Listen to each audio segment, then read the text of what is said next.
Assalamualaikum warahmatullahi wabarakatuh. Statistik pendidikan. Analisis regresi. Pada bab sebelumnya telah dibahas tentang analisis korelasi. Pada bab kali ini kita membahas tentang analisis regresi. A. Pengertian analisis regresi. Analisis regresi pertama kali diperkenalkan oleh Francis Galton. Analisis regresi merupakan analisis yang berusaha memprediksi secara matematis apa yang akan terjadi di masa yang akan datang. Jadi forecasting, peramalan. Menurut Aschenfer dan Levin, analisis regresi merupakan alat statistik untuk mengestimasi hubungan antar variabel. Jadi, menurut Aschenfer dan Levin ini merupakan alat untuk mengestimasi hubungan antar variabel. Nanti akan ada istilah estimator gitu ya, atau mengestimasinya itu. Dan Keller 2012 mendefinisikan regresi sebagai alat untuk memprediksi nilai satu variabel dengan variabel yang lainnya. Jadi nanti dalam analisisnya selain menggunakan hubungan baik itu positif maupun negatif sebagaimana halnya dalam analisis korelasi, namun dalam analisis regresi ini juga dapat memprediksi nilai suatu variabel. Makanya kita sebut sebagai forecasting biasa dalam analisis regresi. Persamaan umum regresi. Sebagai ilustrasi misalnya dalam dunia pendidikan ya, seorang kepala sekolah bertanggung jawab atas peningkatan jumlah siswa yang mendaftar dan dapat memprediksi jumlah pendaftar selanjutnya. Dengan pertimbangan persamaan tersebut di bawah, variabel Y yaitu variabel dependen merupakan jumlah pendaftar dan variabel X atau independen dapat berupa faktor-faktor lainnya yang mempengaruhi. Jadi dalam hal ini X sebagai variabel independen yang mempengaruhi variabel dependen. Nah, ini adalah persamaan umum misalnya untuk persamaan regresi. YI sama dengan B0 plus B1X1 plus B2X2 plus B3X3 hingga BN-XN, di mana Y adalah variabel dependen yang dipengaruhi dalam hal ini, kemudian X adalah variabel independen. Ada X1, kalau hanya ada X1 saja maka nanti berupa regresi sederhana. Namun jika lebih dari X1 saja, misalnya ada X1, X2, X3, maka sudah termasuk regresi berganda. Dan B ini adalah parameter. Nah, parameter ini yang nanti kita akan cari atau estimatornya ini akan kita hitung nilainya atau kita estimasi dengan metode-metode tertentu. Regresi dikatakan sederhana apabila hanya mengandung satu variabel X dan satu Y. Sedangkan apabila variabel X-nya melebihi satu, maka disebut regresi berganda. Nah, ini adalah contoh regresi sederhana di mana hanya ada satu variabel X saja.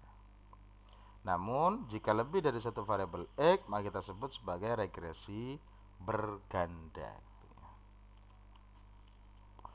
Variasi-variasi dari regresi juga sangat banyak sekali, terutama dalam kombinasi variabel independennya, misalnya berupa X saja atau mungkin berupa variabel dummy, respon kualitatif, kelambanan itu ya. Itu juga merupakan analisis regresi yang sangat variatif gitu ya. Jadi tidak hanya mencakup pada data-data yang bersifat skala atau rasio, tapi juga bisa bersifat kualitatif. Selanjutnya adalah untuk metode estimasi regresinya ya. Analisis regresi merupakan peramalan atau forecast, sehingga untuk mengestimasi nilainya digunakan metode yaitu ordinary least square untuk mendapatkan garis regresi yang baik agar nilai prediksi itu sedekat mungkin dengan nilai aktualnya. Kita dapat menggunakan program SPSS maupun pengerjaan secara manual untuk mengestimasi persamaan regresi. Jadi ya tadi ada persamaan umumnya, maka estimatornya nanti akan kita hitung menggunakan metode ordinary least square atau menggunakan SPSS.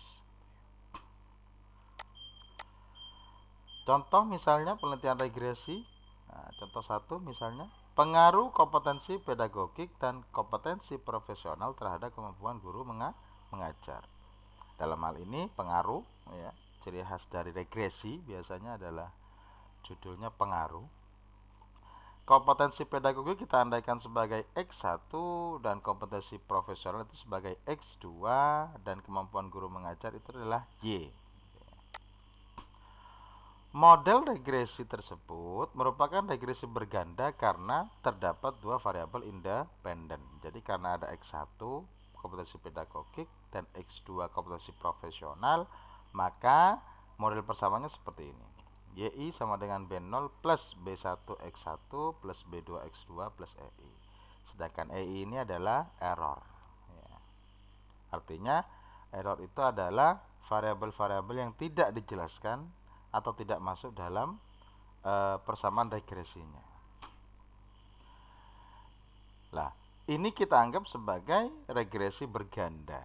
Jadi kalau regresi sederhana hanya ada satu variabel X, ya, dan satu variabel Y, sedangkan regresi berganda jika lebih dari satu variabel X. Dalam hal ini ada dua variabel X, sehingga kita sebut sebagai regresi berganda. Y, kemampuan mengajar guru, kompetensi pedagogik, dan kompetensi profesional X2-nya. Misalnya kita punya data seperti ini. Sumber datanya di Fajri Ismail, halaman 2018, halaman 384. Nah, kita coba nanti menyelesaikannya secara manual dan menggunakan program SPSS. Ini adalah data untuk Y-nya, ada 20 responden atau mungkin 20 sampel yang diambil. Kemudian ada kompetensi pedagogik X1-nya, kompetensi profesional X2-nya. Kita coba misalnya kita gunakan program SPSS, ya. Jadi untuk mengestimasinya, pertama kita menggunakan SPSS terlebih dahulu. Nanti juga akan saya tunjukkan regresi berganda secara manual. Sudah saya siapkan datanya. Kalau untuk langkah-langkahnya ini adalah ini. Mengset variabel view-nya terlebih dahulu. Kemudian input data tadi, kemampuan mengajar, pedagogik, profesional dari 20 sampel yang ada. Kemudian nanti tinggal analyze dan seterusnya. Kita coba praktekkan saja untuk mempermudah. Sudah saya siapkan di sini datanya. Jadi dari variabel view-nya dulu kita definisikan di sini. Jadi ibaratnya kita ketikkan saja misalnya kemampuan.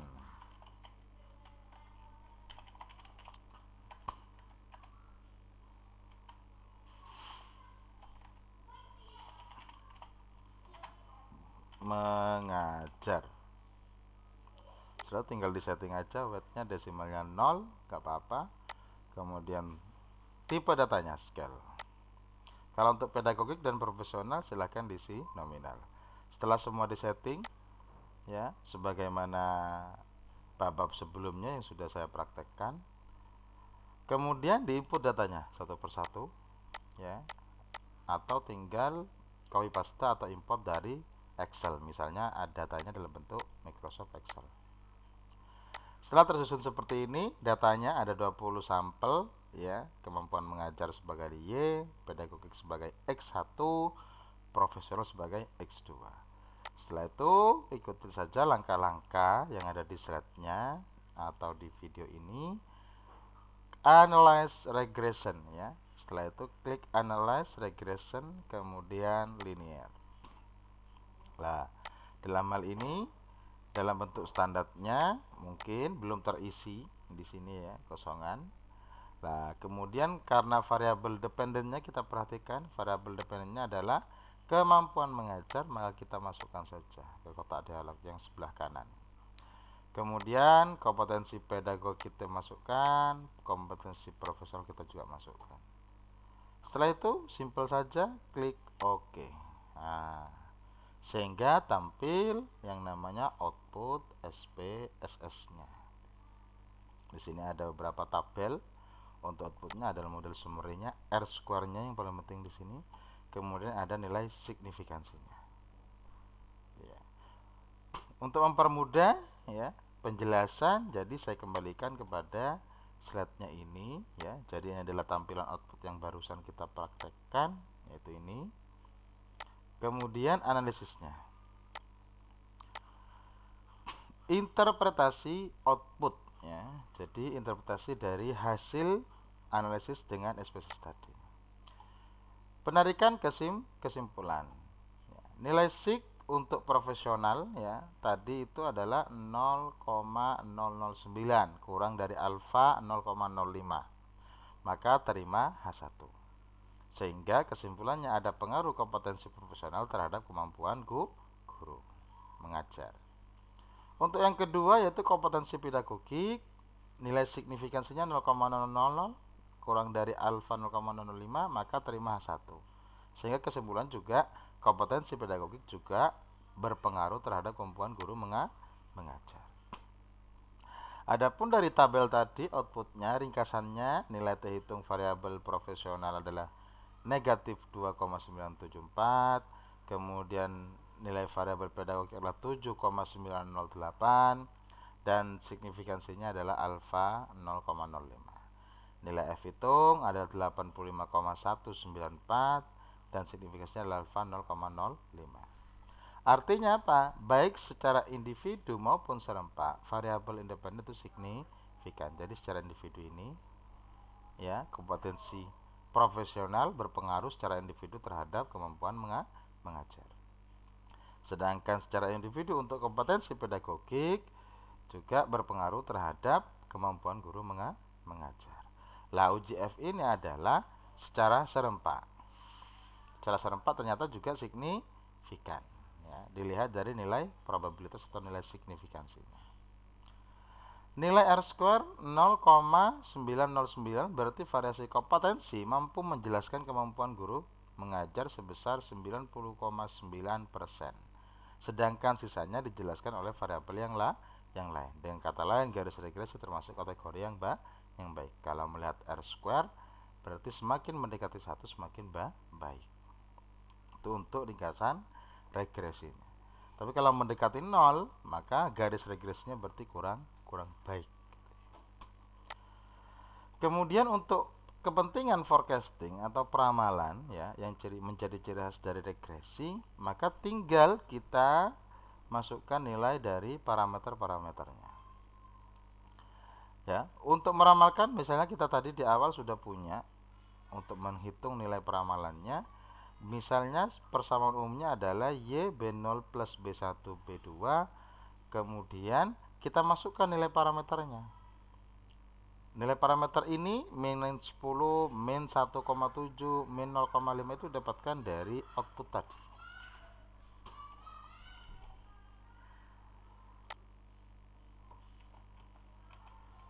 Nah, yang ini putnya. Nah, nilai parameternya didapatkan di sini, ya. Min 10, kemudian min 0,522, kemudian 1,7 sekian.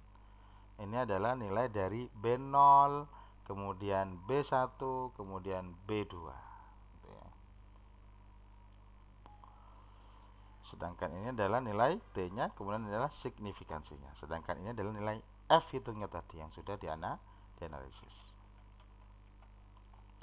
Nah, setelah dimasukkan maka negatif 10,098 dikurangi, masukkan ke persamaan saja karena B1-nya adalah min 1,717 X1 plus B2-nya masukkan juga yaitu negatif 0,522 X2. Ya, ini harusnya X2.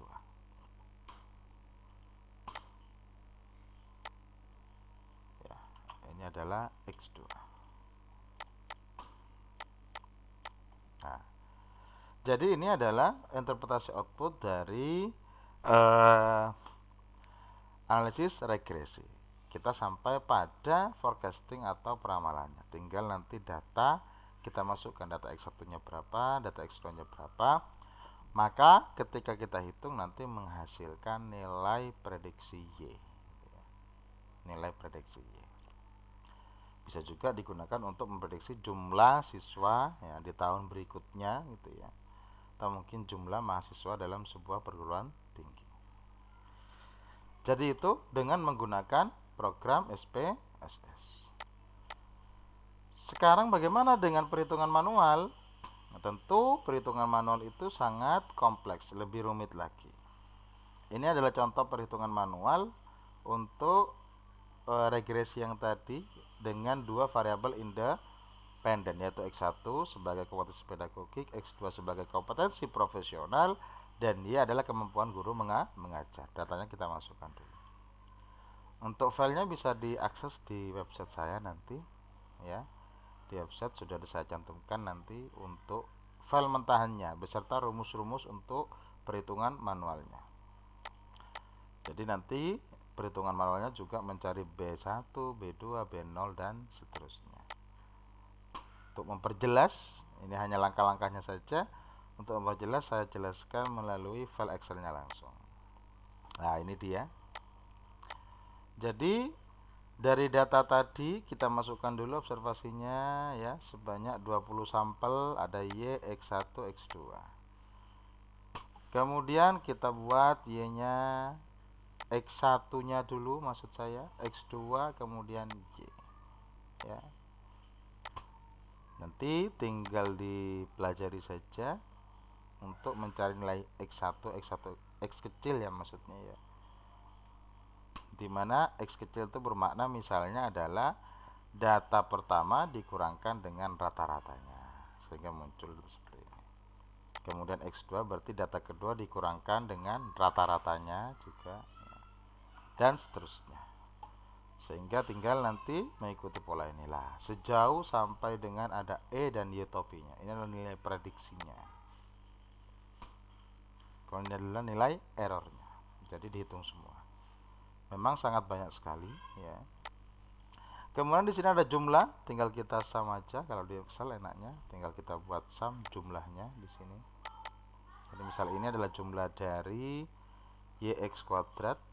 Nah, misalnya lagi ini adalah jumlah dari X kuadrat, X2 kuadrat maksudnya. Kemudian saya cari untuk rata-rata X1, rata-rata X2-nya, kemudian rata-rata dari Y ya.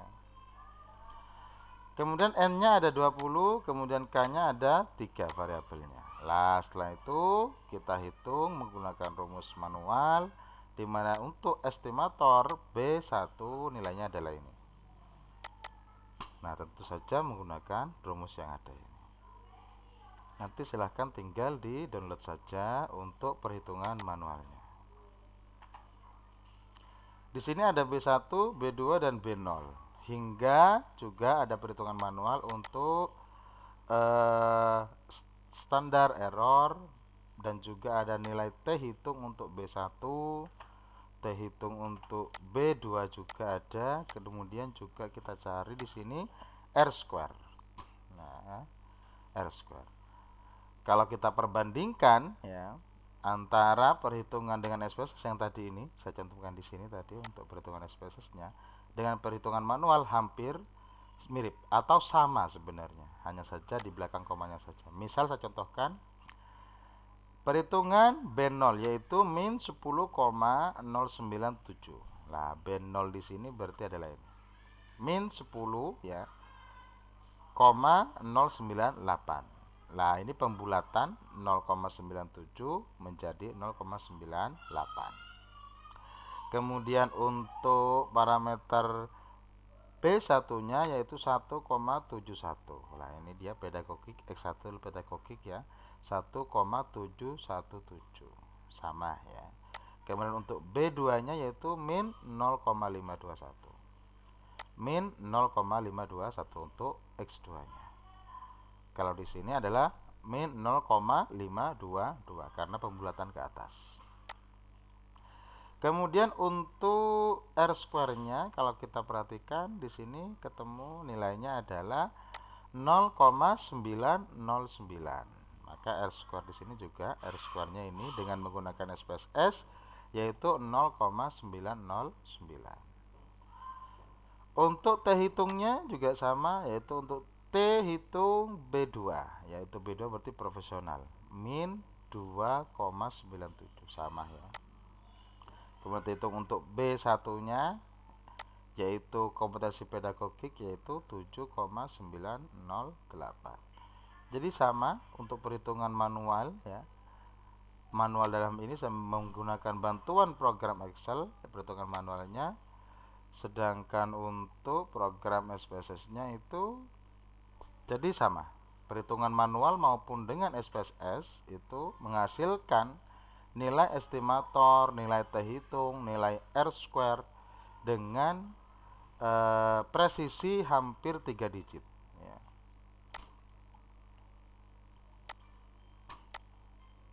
Sehingga kalau kita perbandingkan baik secara manual maupun dengan SPSS harusnya tidak berbeda. Nah, ini adalah untuk nilai parameter B1-nya, parameter B2 dan B0-nya.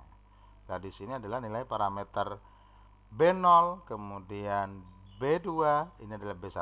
Ya, hanya saja ini kebalik. Ini harusnya B1 adalah pedagogik gitu ya. Kemudian untuk nilai T hitungnya juga sudah dijelaskan tadi bahwa perhitungannya hampir sama semua. Jadi itu perbandingan antara manual dengan SPSS untuk analisis regresi berganda. Tentu saja kalau analisis regresi berganda telah bisa dianalisis, maka yang lebih sederhana dalam regresi sederhana atau dengan satu variabel X itu akan lebih mudah. Hanya saja untuk beberapa variabel dalam regresi analisis berganda itu misalnya ada 3, 4, 5 variabel independen, nanti pada akhirnya harus menggunakan yang namanya program SPSS atau EViews dalam hal ini, atau mungkin Stata, atau mungkin program R, tergantung. Tidak semua kasus dengan beberapa atau dengan banyak variabel itu menggunakan secara manual. Tetap dibutuhkan beberapa program yang kompatibel untuk kasus-kasus tertentu. Misalnya dalam bidang ekonomi kita menggunakan program EViews, kemudian dalam bidang pendidikan kita bisa menggunakan program SPSS. Sekian saya akhiri, kurang lebihnya mohon maaf. Wassalamualaikum warahmatullahi wabarakatuh.